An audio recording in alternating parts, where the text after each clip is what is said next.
Hello, everyone, and welcome to our podcast on social justice in politics in the series presented by Fall 2020 Springboard to Action Justice podcast. My name is Lauren Welling, and today I'll be interviewing Dr. Bowman and some of his students on the honors course Indecision.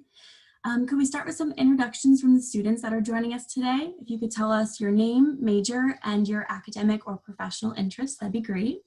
All right, so my name is Matthew Stashu. I'm a sophomore transfer student at Fisher here. I'm a finance major, and going forward, I'm kind of looking at getting into financial advising or wealth management and getting internships pretty soon. My name is Connor. I'm 20 years old, and I'm a junior here at Fisher. I'm a business management major with a minor in economics, and apart from my major, I enjoy anything related to academic law or history. I am originally Canadian, and I've only lived in the U.S. for a couple of years. I just moved here in time for Trump's election in 2016. Now that I've kind of adjusted to living here and the whole political cycle, I'm now very interested in what's going to unfold. I'm Anthony Nutt.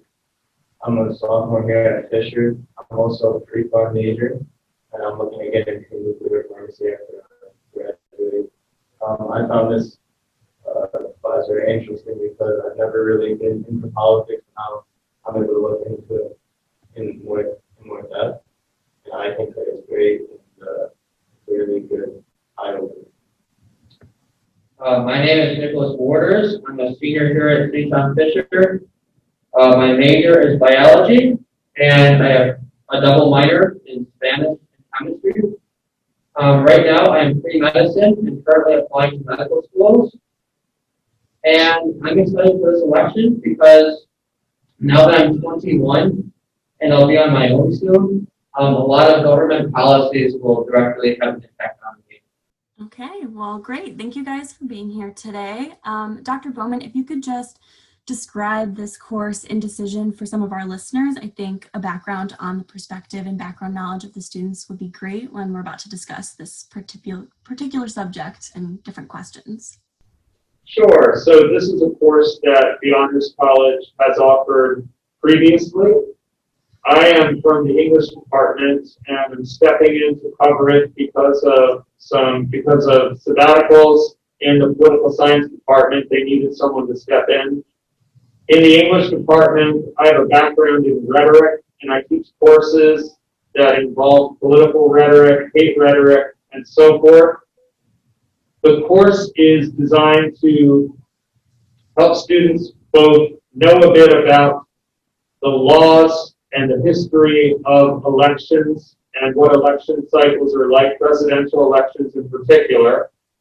And so we're learning about the background, the rules, the policy, the history, as well as following in real time what's unfolding on the ground, in debates, in speeches. We're looking at policy and trying to better understand the decisions and the implications of those decisions facing voters in the United States right now.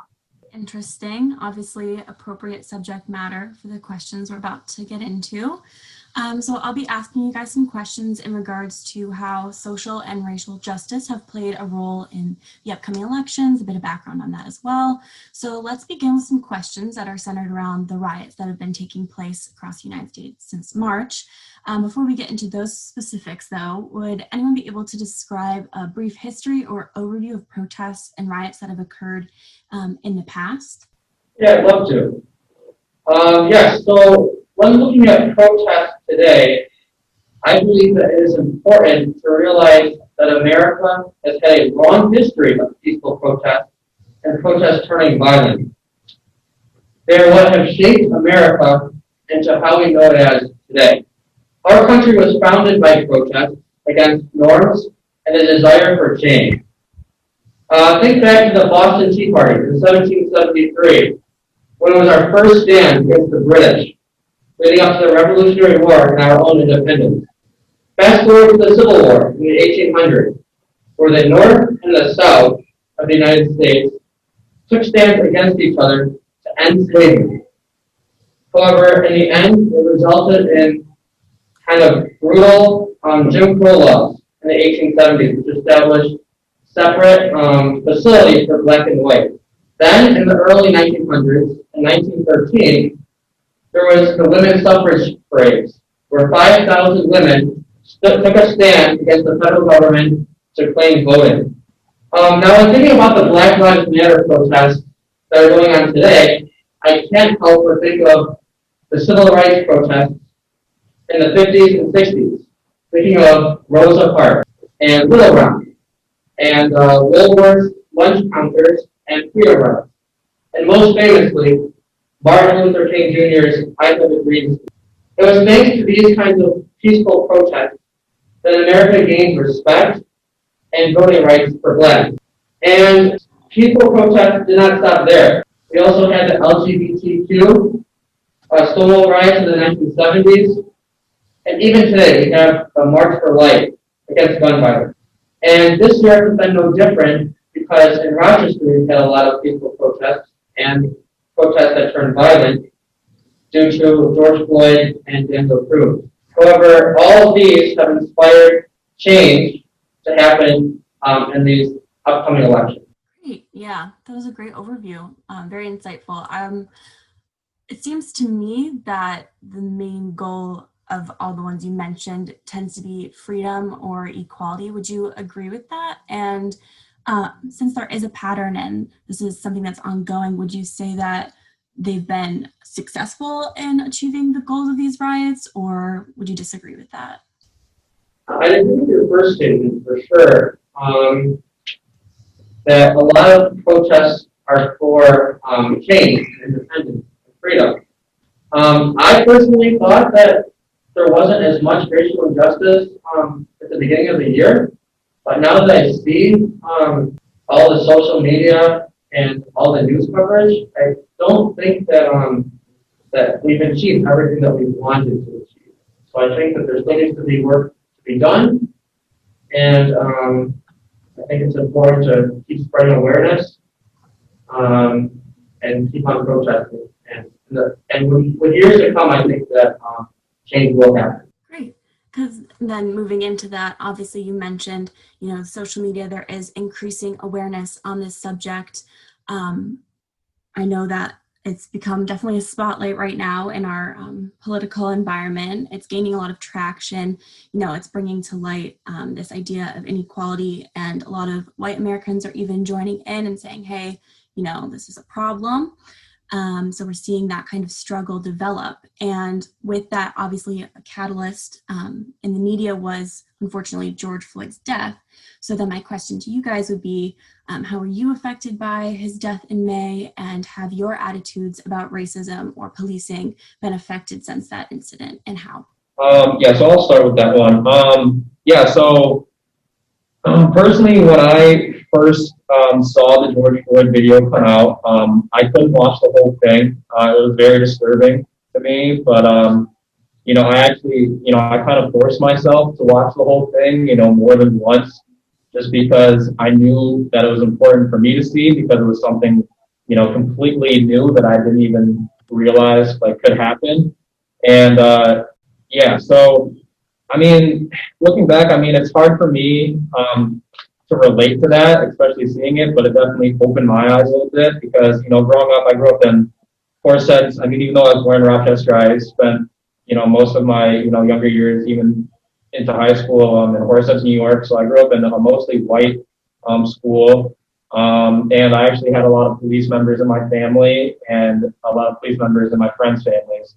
So definitely seeing that video, it shocked me, and it opened my eyes up to a lot of things, because I really haven't thought about social injustice since I was a little kid. The first thing I can really think of is back to Trayvon Martin when I was, a little bit younger, in my early teens.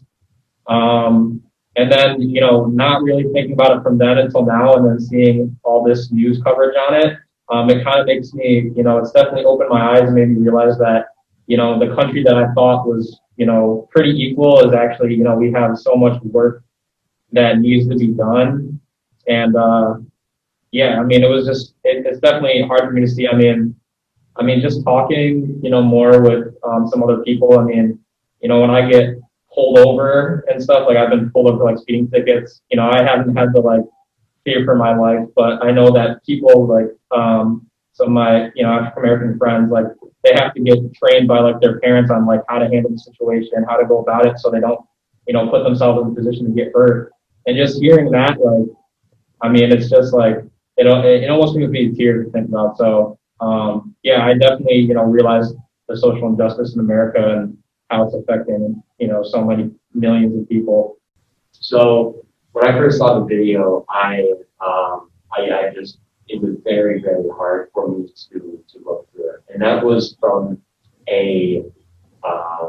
just a purely like, wow, like this is absolutely incredible. This is disgusting.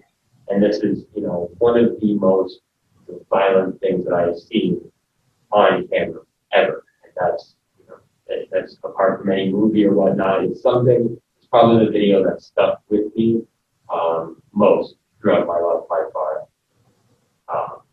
Moving forward with that, I was aware of police brutality. There's been, it's been a long-standing issue, and a lot of it only has gotten worse. It's been around. People say it hasn't shown up until relatively recently, but it's definitely been there. We talked about the police and the treatment of black criminals versus white criminals, and how there's disproportionate amounts of just racism and institutionalized racism, and just even the most basic interactions. It comes to light, but more or less, I think that it's incredibly important that other people start to learn, and other people start to observe and open their eyes and open their hearts and start to move into a correct direction, because for a lot of Americans, it's relatively hard to just sit in your bubble and not hear anything other than what you're used to. So I think that the George Floyd's death is a big eye opener for a lot of Americans. Yeah, going off of that, I think for me personally, when I watched that video, I just couldn't make it through it easily. I barely made it through it at all. And I didn't want to watch it again. I found it really bad. I just couldn't go back and watch it. But I mean, for me, it's because of where I grew up, how I grew up. You don't really see that type of stuff a lot. So I grew up in the suburbs in Rochester. You don't get exposed to that. You don't see it at all. So to see a video like that, it was shocking. I didn't know how to react at first, because it was just something so different. Because like Matt said, if you get pulled over and you're white or anything, you don't have to worry about what's going to happen. There's a chance that you probably even get out of the ticket, or you have no worry. It's just another ticket, nothing serious. You just move on. But like that video, I think is an eye opener to a lot of people, that even if you aren't, color or anything, if you're white, you have to realize that there's a problem and that there's something that you can do about it. And I think that's really what happened to me. I think that we need change, and that's what I definitely got out of seeing the video.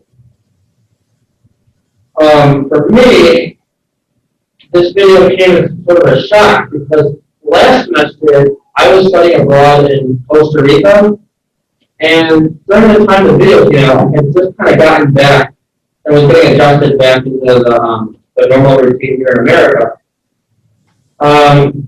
During this time I was studying for my MCATs all day, every day. So I was sort of secluded, not really knowing fully what's going on around me. But every night, my family during dinner would watch the news. And usually, because of the global pandemic, it was covered with coronavirus. But when the George Floyd video came out, it was just so disheartening to watch. And it overtook all the news stations. Like, the coronavirus was really not even covered anymore. It was all about Black Lives Matter. And I was really interested to see that this was still like a problem. It was very sad for me.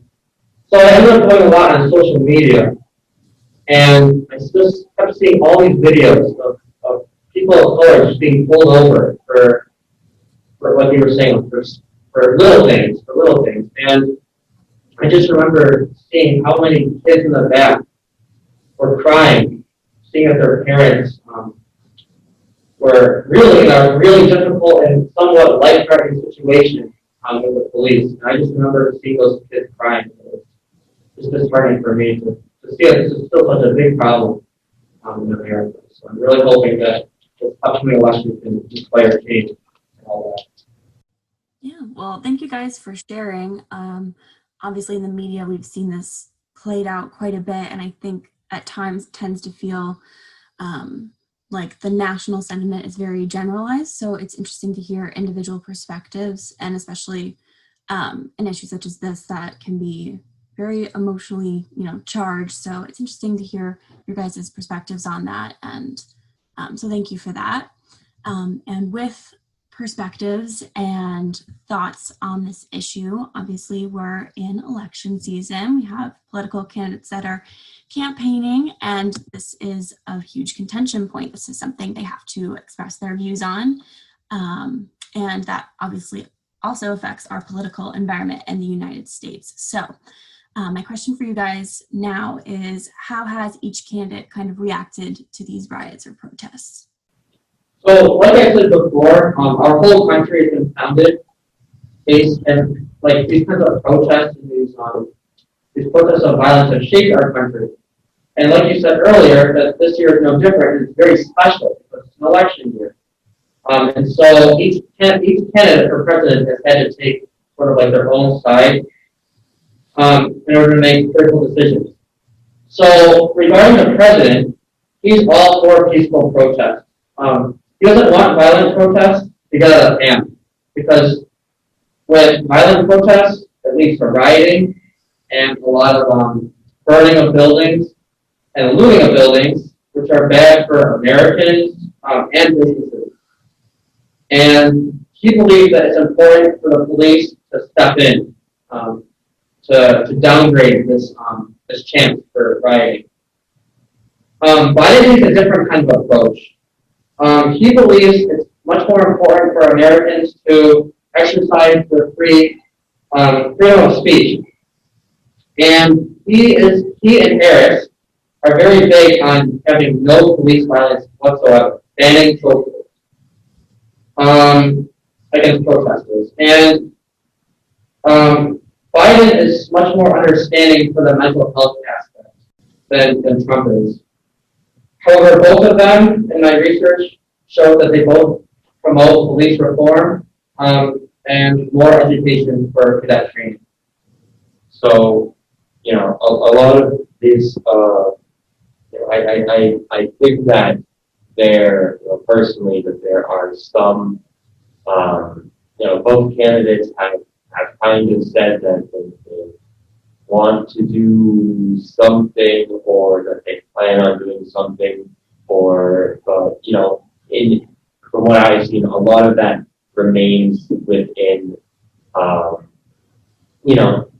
the realm of like a promise or something like that. I do know that both support, more cadet training, but it's more of like a pro-police position, and that's pretty important to understand that both candidates are more or less quite pro-police, and they don't really look to solve the problems by moving, or rather by hurting the police. It's more of lifting the police up further so that they can perform their job better, which is one way to think of it. It's definitely not the way that a lot of pretty much everybody who's out protesting right now thinks it should be solved, but it is one way.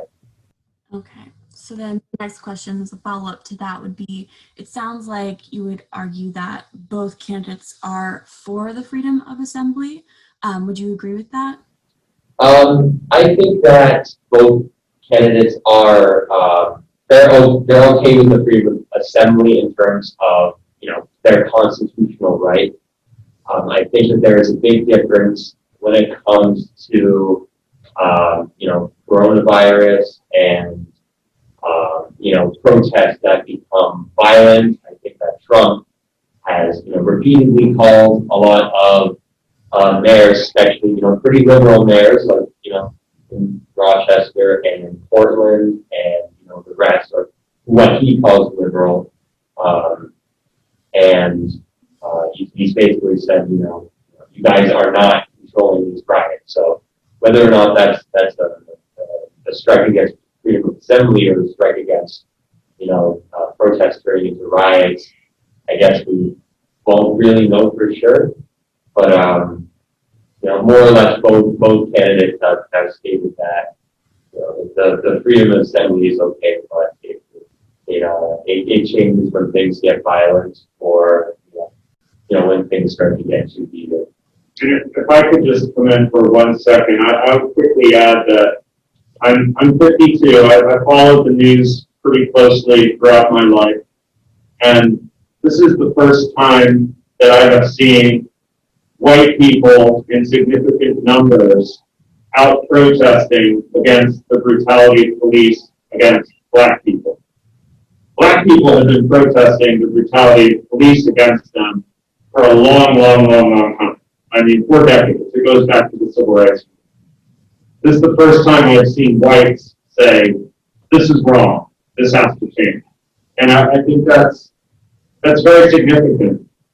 I would, in terms of like the two candidates, I would tend to agree with the point that when you actually listen to what they say about change, it doesn't sound that different, quite frankly. It doesn't seem to sound that different. Symbolically, it feels different. And my sense would be that because Trump has really tried to play the politics and to use it as a wedge issue against voters who are more likely to support Democrats, he kind of lost a political opportunity to unite and to say, hey, let's solve this together as a country. I think if he had done that, he would be doing a lot better right now. And I think he hurt himself by treating it like, hey, when these protests get violent, I have an opportunity. And I suspect that, there'll be a lot of second guessing about that as time goes on. I would agree. It's definitely historically unprecedented, and it's definitely gained a lot of interesting attention, and political figures have certainly used that as a way of gaining voters and things like that. So we previously mentioned on that last question a bit about, police getting involved in these riots, and a big part of that also has been the message of people calling for police reform or defunding the police. So I'm just wondering what you guys would say that actually means.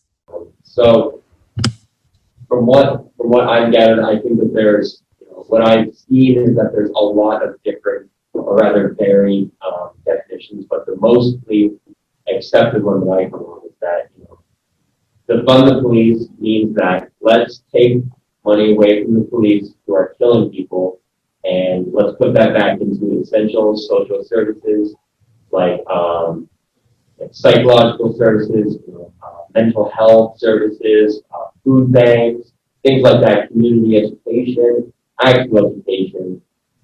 It goes from there. They say that it's important to tackle, issues from a different point other than, from police, and that that money that was used to train and employ police officers could have been used to employ people who are trained in mental health services to go assist Daniel Crude and to go assist George Floyd and all of those people who have been killed by police officers responding to a mental health crisis.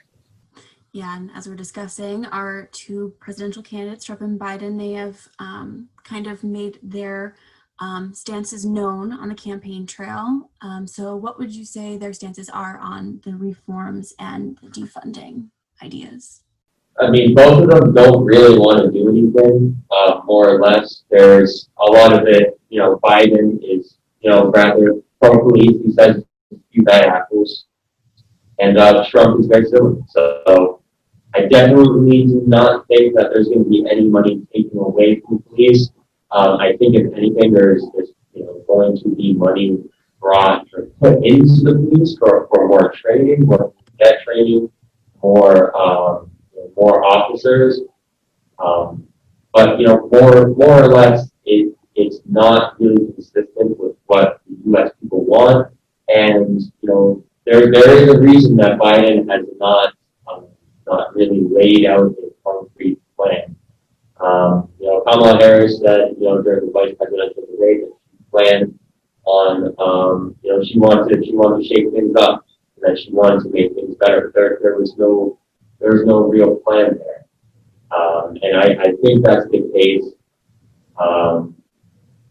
with both major candidates, that, not much is really going to happen on the federal level, and rather people should start looking toward the local and state level in order to implement change.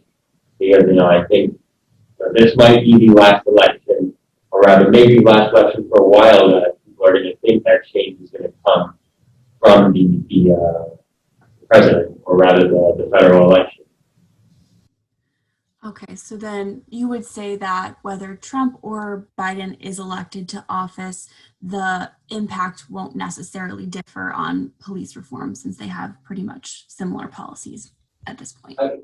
I would say that Biden would probably take a more lean approach to such. I think he would probably implement some laws, banning certain maneuvers and banning police officers who may be responding to severe mental health crisis calls. This is all speculation because we haven't really released anything, but more or less they're not going to defund the police. Either of them. I mean, kind of really covered all, but as Dr. Bowman said, I think it's hard to say what will happen because both candidates, they want police reform. They say that they will look into it, but when they're asked upon it exactly what they're going to do, no one offers a concrete plan. And I think that's in terms from the eye of the public, that's not what anyone wants to see. They want to see concrete plans and change that will come from this election, but it seems that both of them are focused on some other things, especially things like the virus and other things going around, that they don't really seem to want to focus on this, and they don't really address it.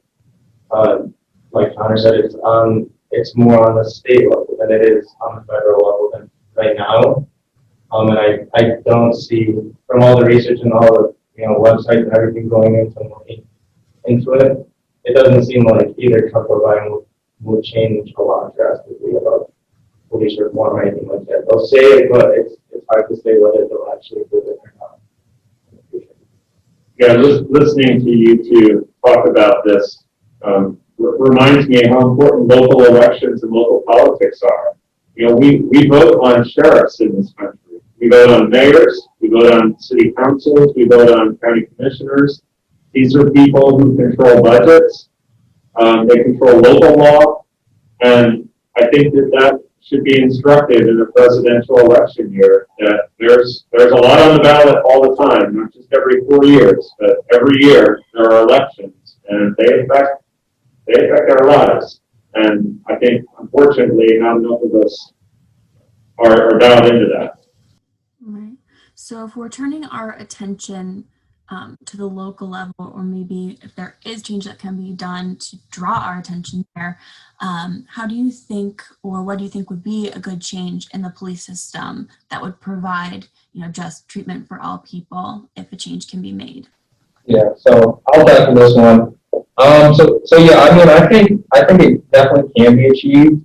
And if you're asking me, through doing research, through having members of my family in the police force, and through also having members of my family in the military, and hearing some military people and police people talk on different platforms and other podcasts, I think the biggest thing would definitely be that there needs to be more focus on training. Like if you look at, more of our military, almost 50% of their time when they're not, in operation, they're spending training going over de-escalation drills, other things like that, so they can go about safely, not necessarily tackling the situation with violence, but going at it in the best way to keep themselves safe and also the other people they're in conflict with also safe.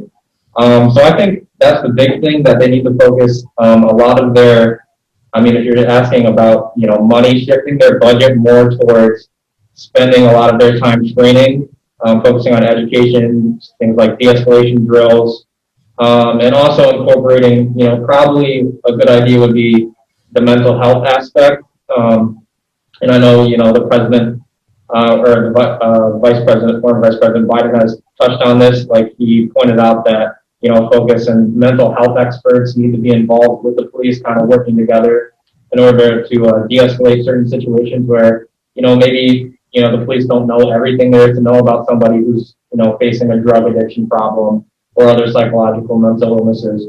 So going about it like that, I just think more money needs to be focused on education and training in those areas. Great. I think that's really interesting. And since we are kind of talking at that local level, we're thinking that's where the changes are going to be made, but the attention currently with the general public is on Trump and Biden, and they kind of have a spotlight on them. So do you think they're going to try to draw attention on the local level? Do we see them kind of aiming towards that? How do we think we're going to leverage that in order to affect change in the future?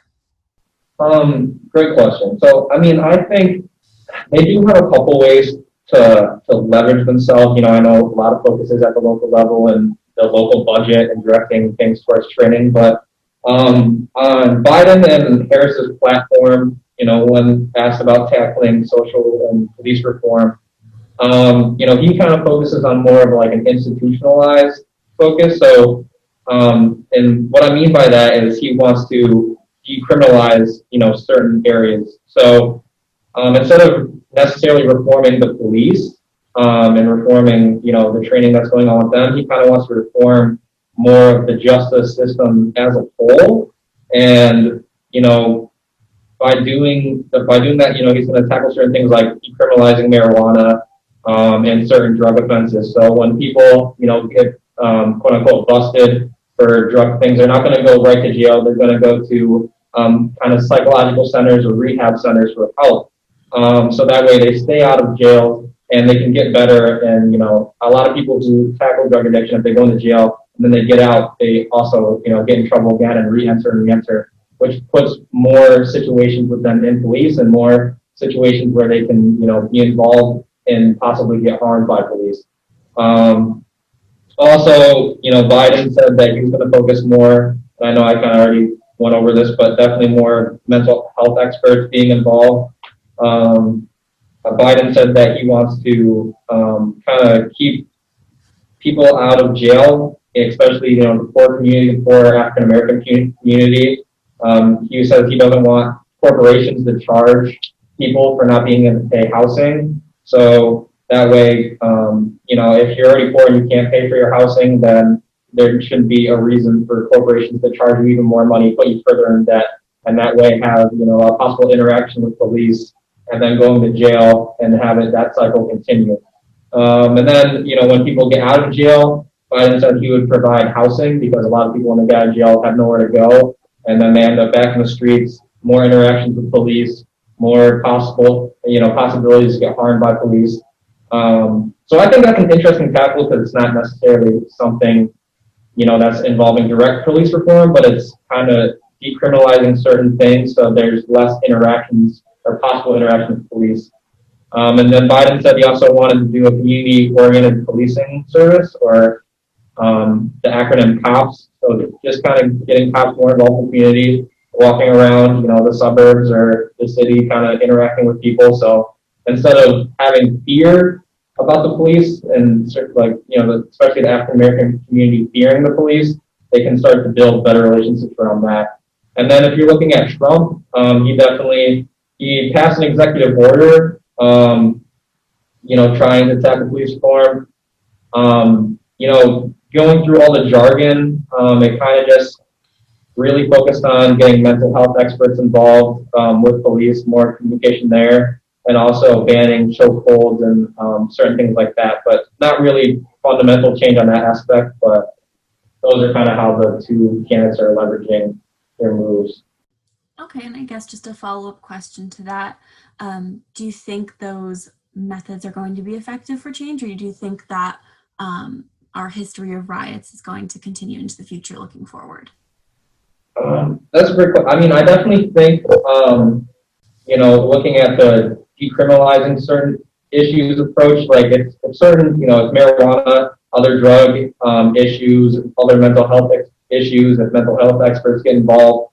I think if they can get involved with police, and if certain people can, seek help or not go back in the streets, not go back into jail for certain offenses and avoid certain conflicts with police, I definitely think that the possibility of violence, or these interactions like the one we saw with George Floyd, I think they could decline. But I also think that that's not the fundamental issue, and I think the fundamental issue lies in, policing and like more reform towards, specificities with police and more training in their own de-escalation, so they don't really need these outside people to help them, because there's still going to be situations where they're going to have to de-escalate and they're going to have to figure out a way to not harm somebody or not be biased against somebody.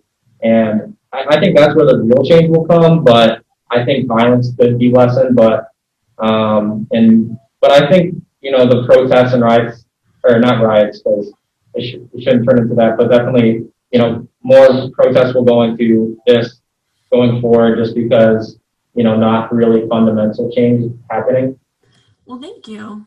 That was certainly interesting. It was great talking with you guys. Do you guys have anything? That was my last question. So to kind of wrap up, any closing thoughts about, our political environment right now, moving forward, what you'd like to see, anything like that? So I think that, in the last couple months, I think that we have made progress. I don't think that it's anywhere near the amount of progress that needs to be made in order to determine, or rather to say that, Black people and minorities are equivalent to white people in the eyes of the law, in the eyes of the police, in the eyes of our government. I think we still have a long way to go. It's not quite time to start patting ourselves on our back. It's going to be a longer and a harder journey, and hopefully this continues. Hopefully the people who have begun to educate themselves, starting around the time George Floyd was killed, actually continue with their self-education and hopefully some activism. But only time will really tell. I guess we just got to keep moving forward and doing what we do, especially on the local level. I think, I agree with what I had to say. I think that we started something that's going to take a while to truly fix, but I think that we are starting it, which is good. I think that it's good because a lot more people are aware now. And as as we move forward, I think that over time it will become more and more of something that we're just aware of, and that everyone will accept that it needs solving. That needs solving. I think that this is the right start that we have. I think that going forward, we'll be able to, fix it. For me personally, I feel like so much has happened this year. We've really been trying to deal with coming together as a country to both face a global pandemic and inexcusable death through racial injustices. For me, I was always raised on respecting everyone based on their inner qualities. So like I said before, I wasn't really too aware that this was still a big issue. But I think that having social media and having news coverage is really showing a lot of awareness and the need for change. No matter who becomes president, there's going to be a lot of need for change in policing. And I really hope in my heart of hearts that good can really come out of this election. And we can really respect all people of all walks of life. Yeah, I guess just to add, I would just like to say, going forward, especially even in the past, not necessarily, right now, politicians and presidential candidates, they're kind of vague on their specific policies relating to things, just so they don't, offend certain voters, and they can, pick up votes, and that's kind of what we're experiencing right now. So going forward, past election, I know it's a very touchy time, especially in a global pandemic and during a time where people want social justice reform and police reform. So I know both, relating to the presidential candidate specifically, I know that they're a little vague in what they want, but I'm hoping whoever gets elected after the election, they start to be more specific in policy and, in reform and change. And I really hope to see that going forward. All of these gentlemen have said in our discussion today, I have a lot of concerns. I have concerns about people who are have fairly extreme views serving in police departments. I don't know what to do about that. I worry about structurally how to make change when institutions that have been around a long time, institutions of all kinds, tend to be resistant to change. It takes years. So I think it would help all of us to say, like, we want big change. Let's be ready for it to take 3, 5, 7 years. And that's a very hard thing to say to people who feel like, we've been waiting our whole lifetimes. It has to be faster than that. Realistically, that concerns me. But I am really encouraged listening to all of you talk about this issue. I'm encouraged that we're going to see some change with heart. I'm encouraged that we're going to see mental health become an important part of the solution. I think that there is, after the election in January in the coming year, there should be at least some hope that there could be legislation locally and nationally, bipartisan, to deal with things like chokeholds, in the case of Breonna Taylor, no-knock warrants. That just, to say that out loud, a no-knock warrant, that still scares the hell out of me to think that can happen in our country, to any of us. But I'm hopeful. I think that some of these solutions are practical. I think that we should try to cool the temperature down a little bit and depoliticize this and just say what's going to work, what's going to keep people safe, what's going to make police feel like they can be more safe, what's going to make citizens and African Americans be able to, to one day tell their children, you'll be treated fairly. You don't have to worry if you haven't done anything wrong. We're not there yet, and I hope we will be soon. Mm-hmm. Well, thank you all so much for joining me today and allowing me to ask you some tough questions on political and social justice. I'm sure our listeners will enjoy hearing this perspective, and we definitely appreciate your time and willingness to share. So thank you. That'll conclude our podcast for the Springboard to Action Social Justice podcast series today. Thanks.